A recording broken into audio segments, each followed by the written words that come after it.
money. That's what I always say. You always follow the money. Yeah. This is Follow the Money with Mitch Moss and Pauly Howard on VSiN. Welcome in. Good to have you on board. We are live in downtown Las Vegas, Circa Resort and Casino. Very busy hour here. Coming up in 15 minutes, Adam Burke, Managing Editor, VSiN.com. Some best bets on the Crown Tournament and also the Final Four here. We begin more college basketball. Seth Greenberg does a great job on ESPN, and he joins us here on the Progressive Guest Line. Coach, thanks for the time today. How are you? Any better, I couldn't stand it. Great time of the year, man. I mean, we got 4 great teams. Can't wait to get to San Antonio. I got a grandson that's about to be born in the next 24 hours. Whoa, wow.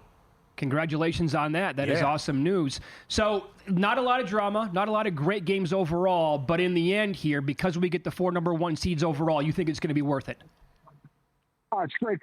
Everyone says, oh, we need the Cinderella. We need the little guy. No, we don't. I mean, we don't mind 1 or 2 in the first or second round, but in the end, we want to see good on good. We want to see the 4 teams that basically separated themselves with their body of work all season long. 4 teams that have been number 1 in the country at some point in the season. Like everyone's saying, Auburn's the longest shot. They spent 8 weeks at number 1. 8 weeks at number 1. How bad can they be? So I think we got a great Final Four, great storylines. And think about this: we got 2 coaches with their coaching with their sons, which is unbelievable, which is really unbelievable. We got 2 old guys, 2 young guys, and everyone says they're in their 60s. They're in their 70s. Let's stop doing the 60s visit. You know, I know those guys. I know how old Bruce Pearl is. I know how old Kelvin Sampson is. They're not in their 60s, but you know what they can do? They can coach and they can connect with people. And that's what it's all about. We got different styles of play. We only have 4 freshmen in the whole tournament. 3 of them on 1 team basically playing, and 1 in Todd Pettiford. So it's an old Final Four, which we're going to see for now moving forward. So, man, it's a great Final Four. Very good. The last 2 years turned into the UConn Invitational. To this point, I get these teams are awesome. They've been the best, tier of teams in college basketball the entire year. So far, it looks like it's almost turning into the Duke Invitational. Probably not going to be that easy, though. But at the end of the day, come next Monday night, you think they're going to win the whole thing? I'm teetering. I mean, I thought watching Florida in the SEC tournament, I was blown away by how good they were. I mean, they were dominating. Now, they haven't played well in the tournament, but they got a pretty good closer in Clayton Jr.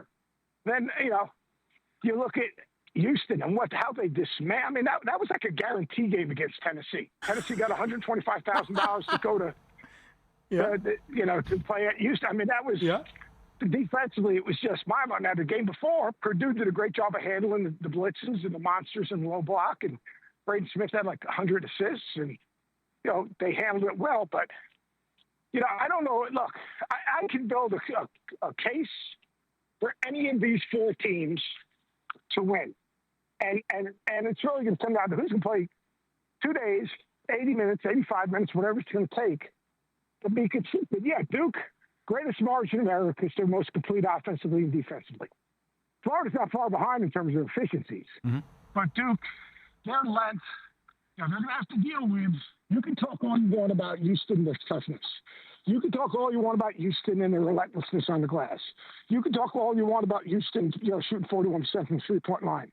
And Rick Pauly covered all those things. But you know what? When you see it for the first time, it's not easy. Now, the positive for Duke is they got a week to prepare for it, not 36 hours to prepare for it. Like, if I'm Duke, I'm happy I've got Houston in the first game because I've had this whole week. Prepared for Houston, short turnaround, fatigue, little different.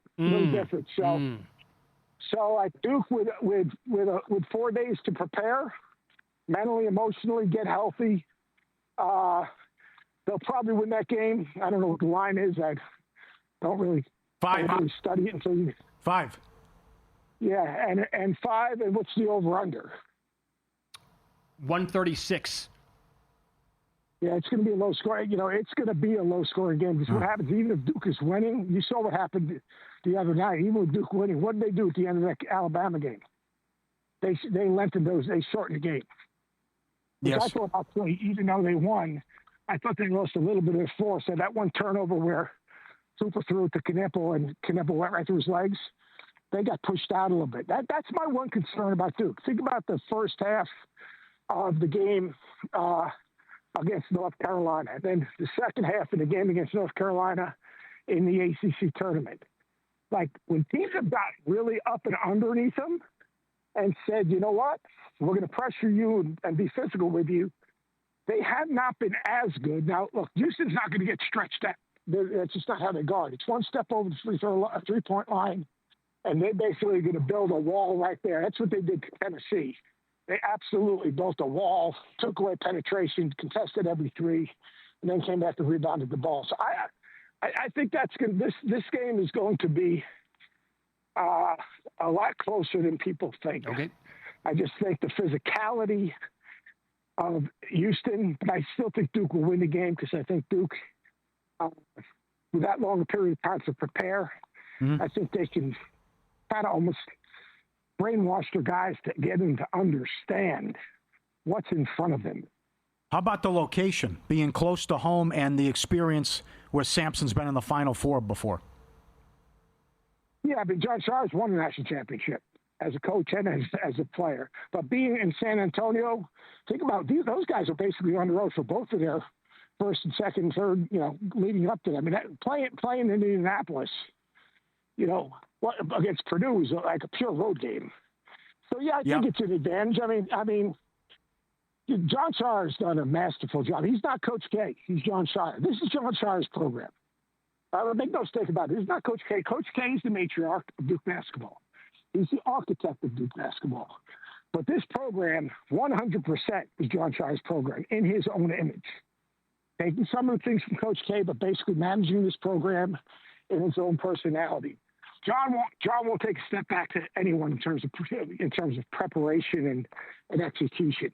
The big question is, and they haven't been impacted, those three freshmen, will they flinch? Mm-hmm. Very good. Cooper Flagg flinched a little bit at the start of that game the other day after he banged that three. He made 3 straight turnovers to the point where his mom was MFing him. I mean, like, come on, Mom, lighten up here. I hate to tell you, but like, he's become the family sugar daddy. I mean, the guy's making a gazillion dollars. Yep, absolutely. He's got like 4 national sponsorships.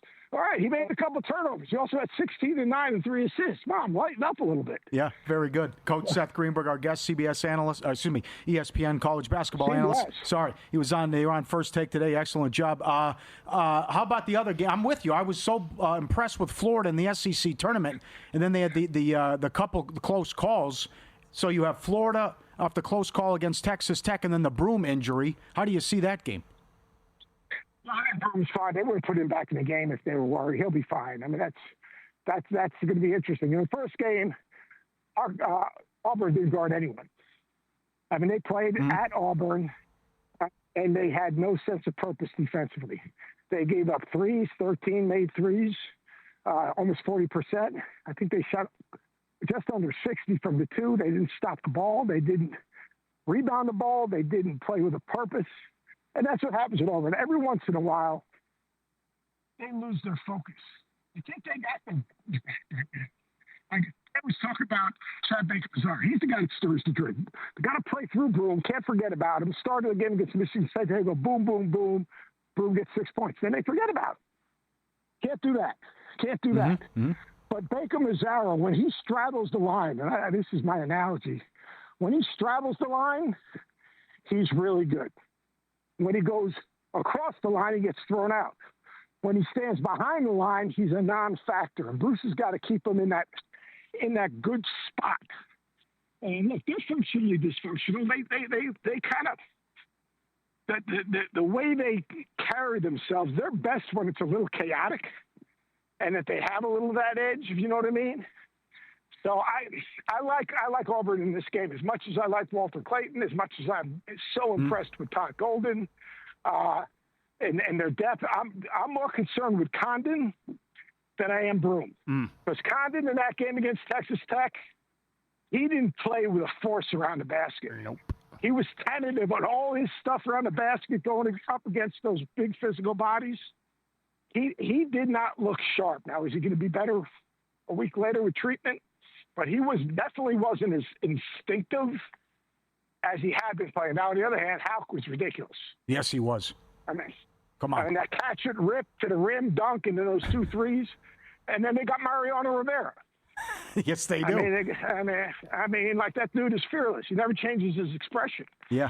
Like, even in the celebration, he's just like, Jay Will says he's got a little bit. He's not Steph Curry, but he's got a little Steph Curry in him. I think he's more of a Fred VanVleet. But he's good. And then, you got to look at also, like the Florida team. Think about the makeup of the team. I'm a big roster construction guy. Walter Clayton, Iona, Will Richard, Belmont, Ted Logden, Marshall, Chinyalu, Washington State, Elijah Martin, FAU. Only one homegrown kid, Aberdeen, comes off the bench and lights it up.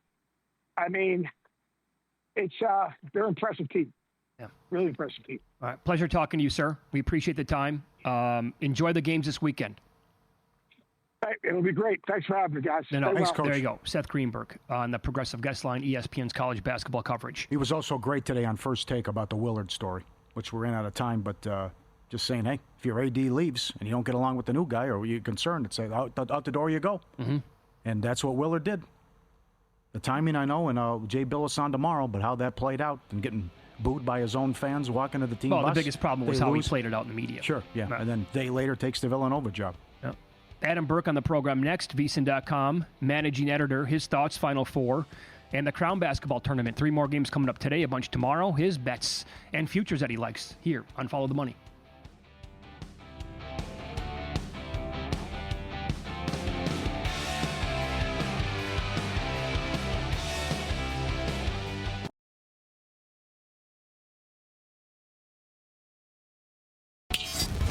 This is Follow the Money on VSiN. More college basketball here, maybe a little baseball as well, as Adam Burke joins the program. He's on the Progressive Guest Line. He does a phenomenal job every single day, multiple sports, as the managing editor at VSiN.com. Adam, good afternoon. Thanks for the time today. How are you? I'm good. I'm flummoxed by what's happening with this college basketball crown and the odds board that is seemingly non-existent at the 2 biggest sports books in the United States. Okay, this is interesting because we are broadcasting from Circa as we do every single day. Circa, Derek Stevens and company, they are the lead sponsor of this entire event. It's over at MGM Grand Garden and the arena here today. Derek, I think they was there before the game today making a big bet. They have all the games here at Circa. What are you seeing nationally? Yeah, so DraftKings and FanDuel don't have lines up on the remaining college basketball crown games here for today. Utah and Butler finishing up now. Butler wins 86-84 in a game that goes well over the total, and that total got bet up significantly here overnight and this morning anyway. All of these games have been actually. But yeah, for some reason, lines not being offered out there at DraftKings and FanDuel for the 3 games today. They also took down the 4 games tomorrow. They still have the NIT up, of course, but they don't have the college basketball crown. So for now, and looking at the Circa app, they still have them up, but interesting to see them get pulled down here when you would think there'd be a good amount of action on them because there's really nothing else going on. Nick Bogdanovich told us, right, that the handle for the games today, it was awesome here at Circa. MGM, they're being played over there. Luke, our producer, was saying that the in-play stuff got locked up like 6 minutes into the game earlier today. This is it because everybody's just pounding the over? We have an 8-point, what is this, 8 and a 7. Yeah, there you go. Point moves on the total coming up a little bit later on. Yeah, I mean, that's probably part of it. And of course, Butler had an announcement shortly before today's game that one of their top players was opting out. We know that the transfer portal is open and has been open, and that's a really significant part of handicapping this tournament. A team like UCF, who plays tomorrow, I mean, they lost their leading scorer and rebounder. Like 7 guys are in the portal for them, but Oregon State is missing their top 3 scorers too. So handicapping this thing is honestly a little bit of a mess because of the transfer portal. I mean, Utah went in there today with an interim head coach. Villanova is going to have an interim head coach too when they play tomorrow. So this thing is very, very messy to be sure. And honestly, guys, I'm kind of treating it like college football bowl season, right? I just think this is largely about handicapping motivation and who wants to be there and who doesn't. I mean, you're talking about, a top prize of $500,000 in an NIL package. So you are playing for cold, hard cash. But I mean, for some of these kids, they're already getting good money from the programs that they play at. So I think it's a tricky tournament to figure out, especially because you got to do some digging and find out who's actually playing and who isn't. All right. That said, do you have a bet on a game today? Yeah, so kind of keeping, along those same lines, I like Nebraska -5.5 today here against Arizona State. A lot of sixes out there on the board now. You can maybe find a rogue 5.5. DraftKings had one for a while, but who knows if they put this game back up. But look, I mean, Arizona State is a team. They've already had a couple of key freshmen transfer out. They didn't get Koa Pete. So this is a program that is kind of reeling right now. And in fact, in researching this game, researching who was going to play, I saw that the Sun Devils last week, or a couple of weeks ago, had like a big fundraising effort for all of their athletic programs and all of that.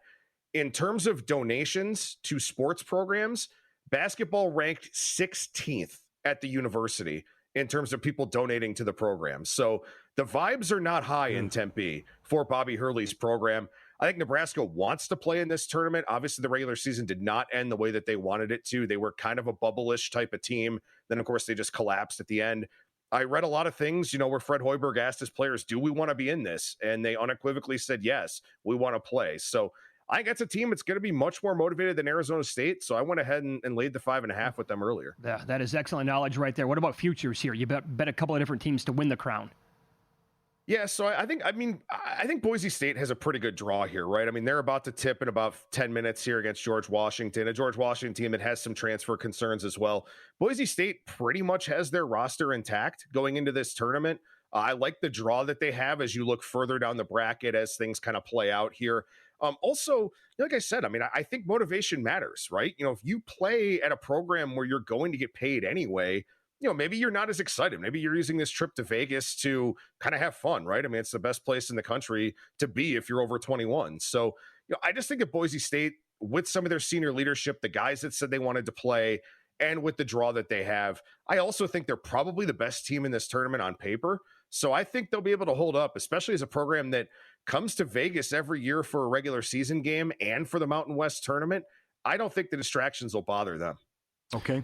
By the way, we are getting tweets right now at VSiN Live, at Mitch Moss Radio, at Pauly Howard. You can follow Adam on X as well, at Skating Tripods. It appears as if the crown is offered in various states.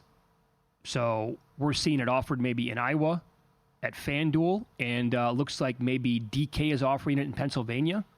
So it's a state-by-state thing the way it appears, which is interesting. Like, why would that be? Why is it different than the NIT? Yeah, why would that not be on the board in every single state? Yeah.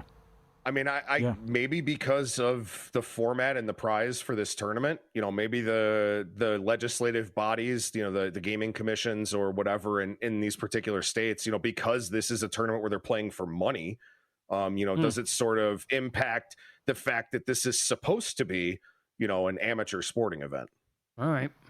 Early thoughts on the Final Four. Did you bet any of these games yet? No, I haven't bet either one of them yet. Look, I mean, I think that, you've got the four best teams in the country coming together here. Obviously, you have a data point between Florida and Auburn where, Florida went on the road and beat Auburn. I think that, obviously with how scrutinized these games are, with how scrutinized these four teams are, I think the lines are very, very, very good for these two games. I could envision a scenario where Duke, covers the spread against Houston, just because if Houston's not shooting threes well, they can't score. And it's very hard to shoot threes well against Duke's length. So right now I'm kind of leaning a little bit towards Duke -5. And if I pull the trigger, that'll be the only play that I have in the Final Four.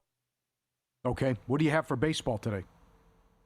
Yeah, so I mean, the baseball season's off to a very interesting start. Yes, I guess we need to break up the Chicago White Sox, who are, putting a beating on the Minnesota Twins here today. One thing I did want to point out real quickly here is that the strikeout percentage for starting pitchers, and I realize we're only 4.25-ish days into the season, but the strikeout percentage for starting pitchers right now for the months of March and April is the lowest it's been since 2017. So I'm curious to see if that kind of holds up, because obviously pitchers have to get into the rhythm of the season, but now we're going to have back-end starters for the next couple of days. We had all the aces go already, and it seems like a lot of hitters are being more aggressive early in the count. They've kind of seen what teams like Cleveland have done, what teams like Houston have done, San Diego, these teams that don't strike out a lot.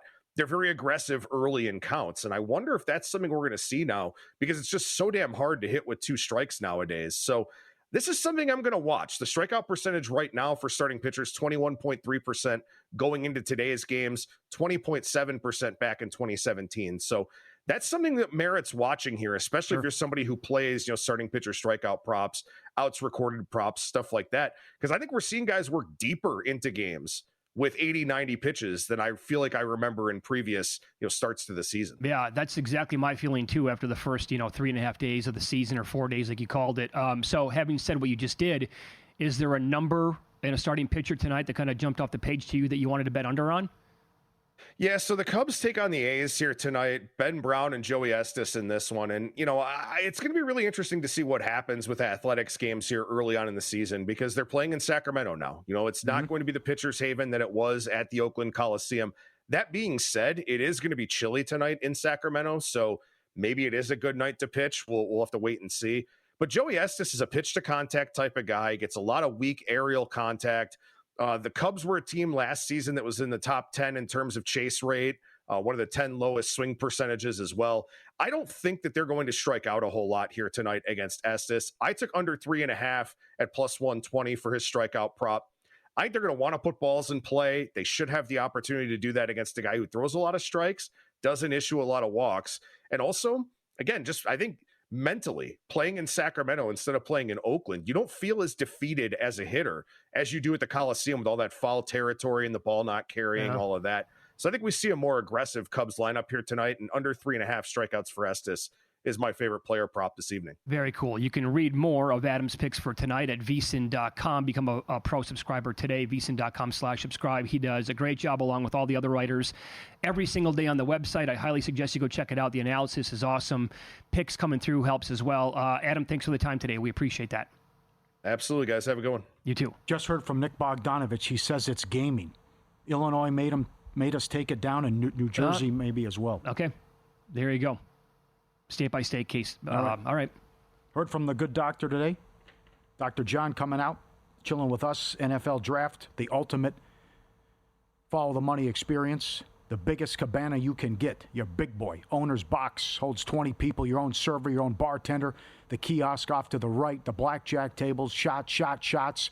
The best pool in the world with all the big screens beyond the booth. VSiN.com/beyond the booth. First come, first serve. Dates limited. Reserve your day today. One-of-a-kind VIP experience with Follow the Money, VIP Cabana, Stadium Swim, VSiN.com/beyond the booth. I told you last week that nobody is beating them. I'm doubling down today. I don't want to overreact, but is next.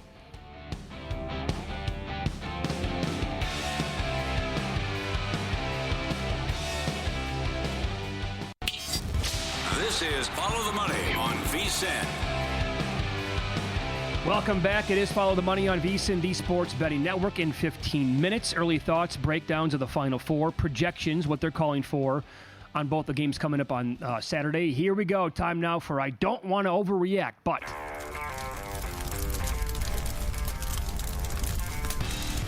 All right, I don't want to overreact, but I can't wait to go home and watch the Dodgers. Every single night, this is going to be great, and I hope they put together a 15-1 run to start, and maybe reminiscent of the '84 Tigers, what they're doing. Which, okay, the payroll's high, and we know about the deferred money, but we're throwing glass now tonight. We're up in $2. What are you going to do about it? Here come the Braves, right? We're up to $2.50. Not to mention what the betting markets are going to do and how people are going to continue to bet them. I like what you said before the season about I don't never condone the martingale system, but it's like, what's going to be the longest losing streak they have? Right. All right, Sasaki stunk. He didn't have anything. No problem. Get him out of there. Bring someone else in. Get the bats going. We win. And the Tigers are good, too.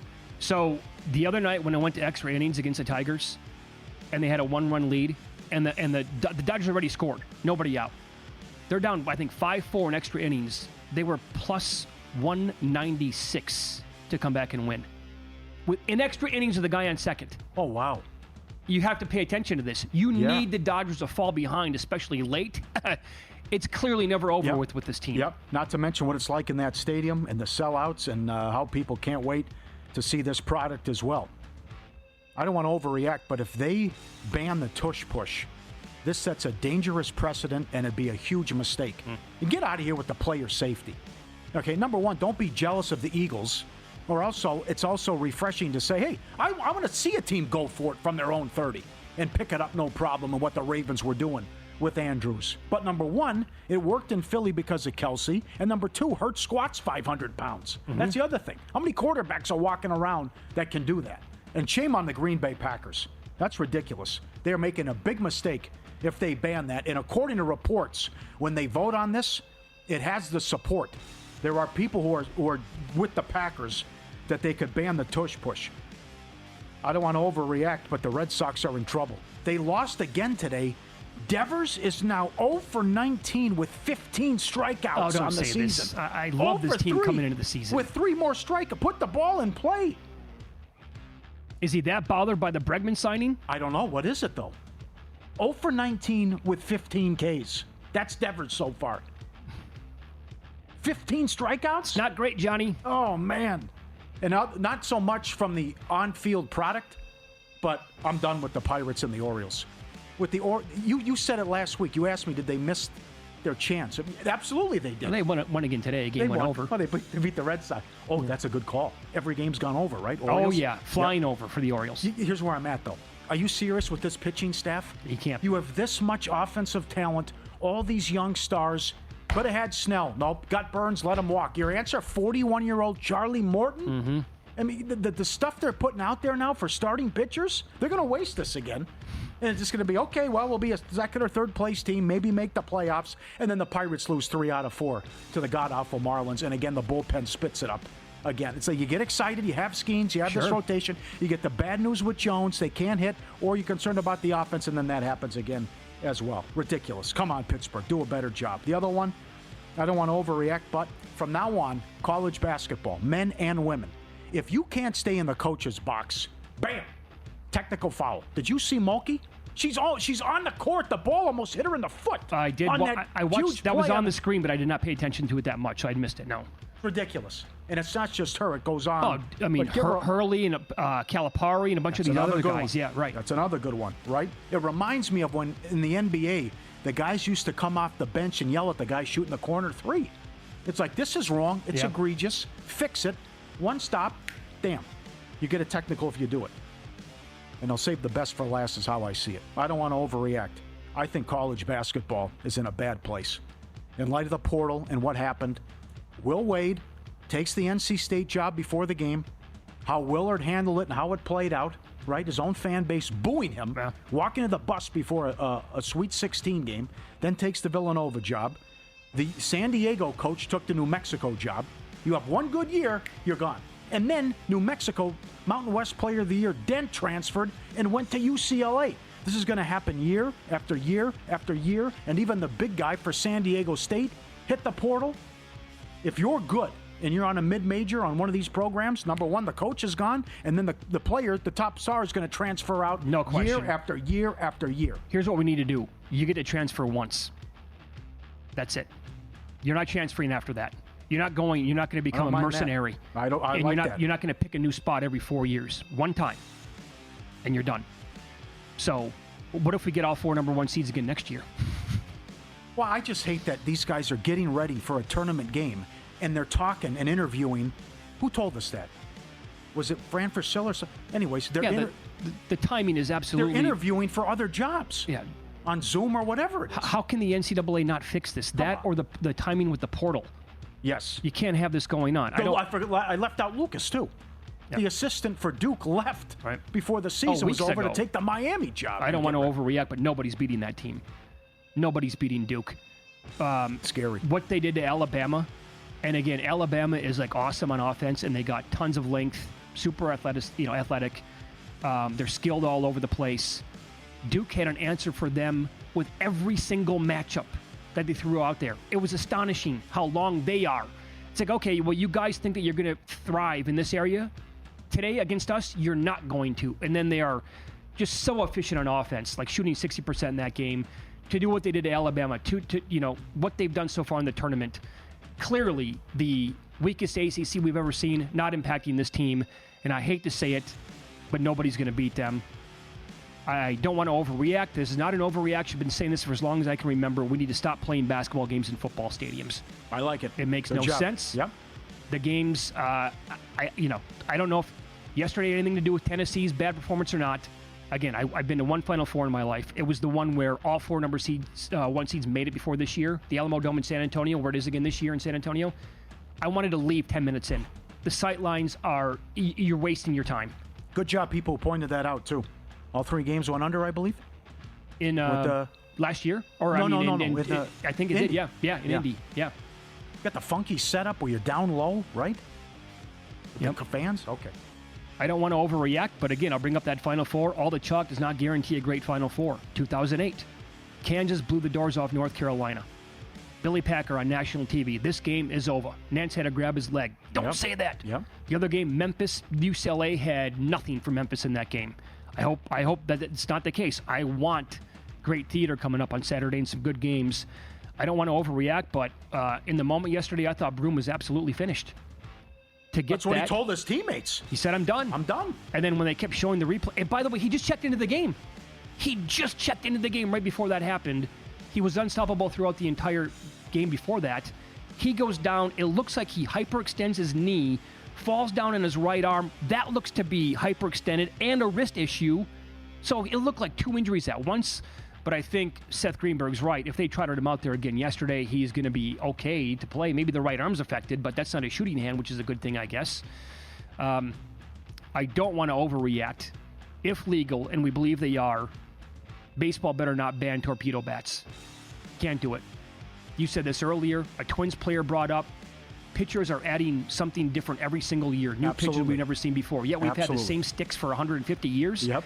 And I can't believe that it took this long for somebody to come up with that. Although, again, evidently players have known about this for like the last 10 to 15 years. I don't want to overreact to his amazing weekend. Aaron Judge, memo, pal, do this in October. And you can see it right now. If he doesn't, every Yankee fan's going to go back to like this year in his full season and say, dude, are you serious with this? Right. You need to show up when it matters most here. I'm with them. Who cares what you do now? Do it in October. Yep. I don't want to overreact. Aaron Rodgers is making the Steelers wait because he wants the starting quarterback job in Minnesota. Why else is it taking this long? Or does he not want to play? Is he really pondering that? I think he wants the gig in Minnesota. He thinks that the Vikings are a better spot. He might be able to, do the same thing that Darnold did last year. Yep. And I don't want to overreact. This is what I thought was going to happen with Broome yesterday. Yeah. UConn. I have this in my ugly. Yeah. The point spread's 15 now. UConn, 15. Yeah, USC women tonight would have been must-watch TV. But then, unfortunately, we had the devastating injury to Juju Watkins. That would have been such a great game tonight. I know. I'm with you. Probably also in the chance that we get 4-1 seeds with the women. Right. I give them credit, though, for winning 2 games without her. Tournament may be winding down, but the betting action never stops. MLB back. NBA, NHL playoffs around the corner, and the Masters in the NFL draft. Become a VSiN Pro subscriber for just $9.99. Get every best bet, every host, every guest. The 24/7 video access and the betting splits from DraftKings and Circa. No matter the sport, we have you covered. VSiN.com/subscribe. Get in for $9.99. Good job by everybody behind the booth or behind the glass here, coming up with the great music, the great graphics on the screen. For those of you not watching it, it was on fire. It's Follow the Money here on VSiN, the Sports Betting Network. Up next, early thoughts, breakdown of the Final Four. Projections are calling for both games to be tighter than the current point spreads. We'll tell you what they are next.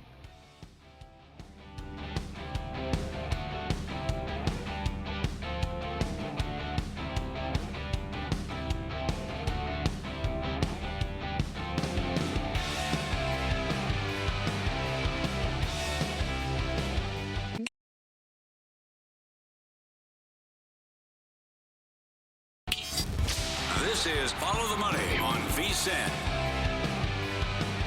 Welcome back. Final Four set. All 4 number 1 seeds get there. Florida is 2.5. Juiced, by the way, minus 115. So going in the direction of touching 3. Offshore, there was a 3 up there. High total, 160.5. When you look at the Ken Palms of the world, Bart Torvik, Eric Haslam, they have it a nip and tuck game. Ken Palm has it 81-80 Florida. Torvik has it 80-79 the other way. And Haslam has it a real tight game with Florida winning by a couple of points as well. So the number on this game would indicate that, per the projections anyway, for what it's worth, this late in the year, going to be real tight with the lines. Florida 2.5 seems maybe a little bit high. 3 certainly, I think, is a little bit high. I said this a little bit earlier, Pauly. if they played, let's say, on a neutral, well, even if they would have played in the SEC tournament. Bingo. I agree with Seth Greenberg. I was so impressed with what they did down the stretch and blowing them out on the road and going through the tournament. And then the UConn game happened and the Texas Tech game happened. Yeah. So you're here, but it was, oh boy. That also would have been a pick 'em at best, I think, for Florida. Yeah. In that game. So part of me says too high of a number. The other part says just watching Auburn play occasionally makes me lose my mind because they lose their mind. And I think the perfect example was yesterday when Broome was getting whatever he wanted. It was a total mismatch down low. And Izzo had no answer for him whatsoever. They're going to try to guard him down low. He could have scored 40 in that game had he not gotten hurt. But the problem is, like, is that a Bruce Pearl issue? Is that his teammates not recognizing it? How many times, like, early in the shot clock, when he's on that heater, are guys taking stupid three-point shots? It's like, you're playing the game. Do you not know the flow here? Your teammate cannot be stopped. Maybe you go down to him every single trip. That's a little bit of both. You're right. It's guys losing their minds, and it's also Pearl. You just call the timeout immediately and say, stop this nonsense. Right. It's what Barnes should have done when Lanier lost his mind. Oh. How many times are you just going to come down and jack a three? And, oh, by the way, you're like 1 of 11. And the team can't make a shot either. I thought the broadcast... What did they start, 0 of 15 from 3 or something? Yeah, the broadcast crew on that game was Catalan and Lapis. Correct. Every time he took a shot, they're just like, Lanier, another shot? And at one point they said, you need to sit this guy down. Like, this cannot continue. How is that acceptable? That was LJ Cryer for Houston against Purdue. Pal, you're 0 for 11. Mm-hmm. I think he finished what he made his last shot, I think, or 1 for 12 or whatever it was. You can't make anything here. Maybe somebody else is the answer here in this game. Totally agree. Yep. It's great. These are heavyweights, man. Auburn 32-5, Florida 34-4, Duke 35-3, Houston 34-4. And the question we posed, kicked around with Nick Bogdanovich, like, if you talk to Sampson, what can you hold this team to? What's the goal? Is 68 doable? 66? If Duke, let me ask you this: if Duke scores 70, can Houston beat them? No, I don't think so. I don't think so either.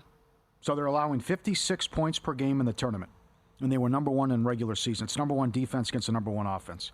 SIUE averaged 71. They held them to 40. Gonzaga averaged 86. They held them to 76, and Gonzaga played out of their minds. Purdue averaged 77. They held them to 60. Tennessee averaged 74. They held them to 60. Yeah. I think 66 is probably the number, around there. But it's also interesting because the Houston team total is 65.5. Duke just held Alabama to 65. But Houston's going to score 66? And Seth Greenberg just said it's going to be a low-scoring game? And how Duke is defensively as well? You got the big guy down low? I did like what he said, though, too, to Duke's advantage here in this game. They have a week. That's a good point. They're not getting the physicality here on short rest, like a one-day turnaround, and you got to play this team again. That could really be beneficial to them. But I think the Drake coach, he left and took the Iowa job. I believe he said that in one of his interviews during the game about, well, you just can't. Like, it was a Missouri game. He goes, well, you can't prepare for their length. It hits you like a punch to the face. Right. And that's I thought Seth made a good point with that, too. Now, once you see it, it's like, oh, boy. But again, Duke's offense is as efficient as anything going right now, right? Mm-hmm. The last couple teams, who'd they play? Alabama, not knowing for their defense. Arizona had good defensive numbers, but they were susceptible to, teams scoring a lot of points on them, and they did that throughout the season quite a bit. Nothing comes easy against this Houston defense. That's the culture that they have there. And they got a ton of length down there as well. And a lot of guys that are awesome defending. What kind of whistle are they going to get? This is played in San Antonio. How many fans are going to be there for them? Duke will travel with the best of them. So Zach Cohen wrote up the quick analysis here, the early analysis on this game at VSiN.com. He said maybe 60-40 in favor of Houston in terms of home court for the fans. It might be tough to predict that, but it is, right down the road in theory. And so you would expect them to have maybe a little bit more fans than Duke. But they travel well, like I said. And if they're going to have, like, guys like Cryer. I don't think that's a factor. I think it's more of a factor for the title game. Because then you have the other fan bases leaving, and then the tickets are up for grabs. Okay, and then all the locals will be coming. Right. The locals come in, and then you're walking around. Like if you're a Florida fan and you get beat, you want to go home. So then you just say, you know, it's not how we would work for the other tickets, too. If you got beat early, you're not sticking around for the next round. You go home, and then you sell your tickets, whatever. Then the other opposing fans snatch them up, or the locals, and say, okay, let's go. But what's the best national title game? Well, we already saw Duke-Auburn. It's a hell of a game. If it's a game against a game, it's Duke-Florida. Well, I mean, the reason why I ask you that is because are you concerned that it is the Duke Invitational, and we're going to look back at this a week from tonight and say that it was too easy for them? These teams are awesome left. That could be. Probably, yeah, that could be. Other than the hiccup against Arizona, and Love was great, it's just they're so good on both ends. And top 5 in offense and defense. You can't give. Here's the thing with Houston too. They're so good at guarding the 3.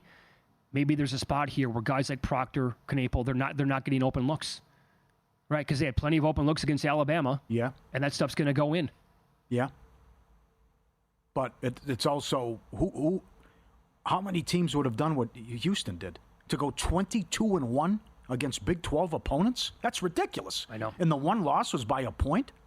And they had their issues in the non-conference, but then, as I said... The team they lost to, by the way, should probably be here in the Final Four. They blew the game against Florida. Yeah. But then you can flip it and say they never should have got past Arkansas. I guess we could play the game all day long. But they've had, to me, they've had one bad game, and that was Purdue. Yeah. And they still survived, though. They were fortunate to come back and beat Kansas, for what it's worth. Kansas had, they had a 6-point lead 20, 30 seconds to go, and they were shooting free throws. Forgot about that game. Yes. But that was a miracle. Yes. But who makes BYU look like that? I mean, they just 15-0 right off the bat in the Big 12 tournament, and they bludgeoned them in the other meeting. Yeah, what Alabama did to BYU was totally different. They just happened to hit 25 threes. That's right. Houston killed them. All-time performance. Here's what Sears, yes. In terms of like entertainment value and drama, forget about betting here for a second. If one of these teams, or both teams, let's say, both games, a team gets out to a 26-11 lead, can we see the other team get back into it? I mean, that's a little bit of my concern here. Michigan State got back into it a little bit yesterday against Auburn, for sure. The Tennessee side yesterday never got back into it. Alabama never made a run at Duke. In the second half, it kept expanding and getting bigger the entire time. Kentucky never made a run at Tennessee the other night. And you can say that. We could go on and talk about 40 games in the tournament where that was the case. Yep. Good, yeah. Forgot about the Kansas game, but this is ridiculous. By the way, 30-1 run. You lost by a point. Oh. Projections at Ken Palm for the Duke-Houston game. He has Duke 68-66. Torvik has Houston 65-64. Eric Haslam has Duke. This game played in the mid-60s. Well, he has them by about a half a point. So all the projections here, much closer than that 5-point spread. Some books showing 5.5. Take your betting to the next level. The Sharp Plays at sharpplays.com, your secret weapon. Since 2011, they've been building trusted relationships with major books and sports insiders worldwide. Daily updates on what top pro bettors and groups are wagering on. You're always ahead of the game. They've launched a cutting-edge AI betting analyst that provides even more selections and reports, giving you the edge you need to win. Check out the Sharp Plays free content anytime. Get real-time betting action reports, alerts, and more through email and X directly from the pros. Explore all their records, detailed online logs right on the website, sharpplays.com. You have nothing to lose. Join a team that's never had a losing year. Sharpplays.com. St. John's picked up a big transfer today. Newsflash. That's right. He's going to do that for the next couple of weeks, I'm guessing, all over the map. Kentucky has everybody to replace. So Mark Pope's going to have a brand new team next year. This new cycle here that we have every year in college basketball is going to be real fun to keep track of, isn't it? It's going to be tough. Yeah. Some MLB looks for today, and breaking news as a pretty significant offseason signing just got hit with an 80-game suspension. Find out which player next.